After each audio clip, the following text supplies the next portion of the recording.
Sinimula na ulit ngayon araw ang DSWD ang pamamahagi ng ayuda para sa mga TNVS driver at delivery riders. Yan ay matapos linisin ang unang listahan dahil nga sa mga doble-dobleng pangalan.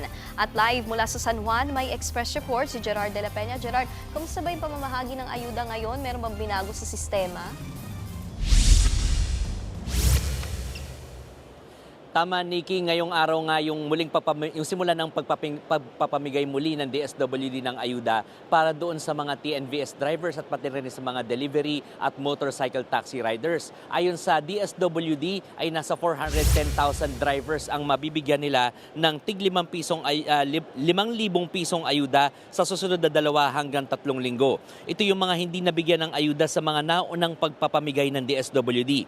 Kwento sa atin ni Social Welfare Secretary Rex Gatchalian, 2 linggong nahinto ang pagpapamigay ng ayuda dahil nilinis nila ang listahan ng mga driver na nagmula sa LTFRB at sa mga transport network companies. Trinabaho nila ang mga doble-dobleng pangalan dahil sa tinatawag na multi-homing o yung mga driver na bahagi na mahigit sa isang ride-hailing o delivery company. Ayon pa kay Gatchalian, nasa 110,000 drivers din ang nabawa sa listahan.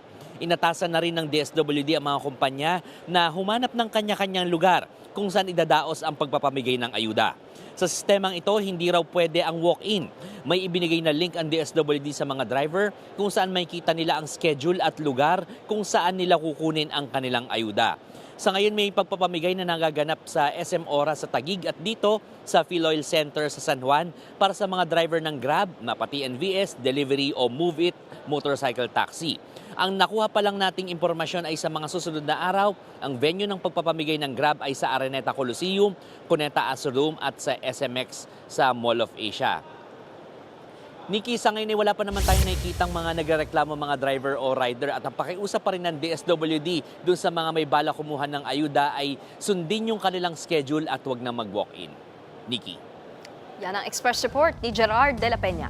Mga kapatid, Nikki de Guzman po. Para sa pasada ng mga rumaratsyadang balita, mag-follow at mag-subscribe na sa social media pages ng News 5.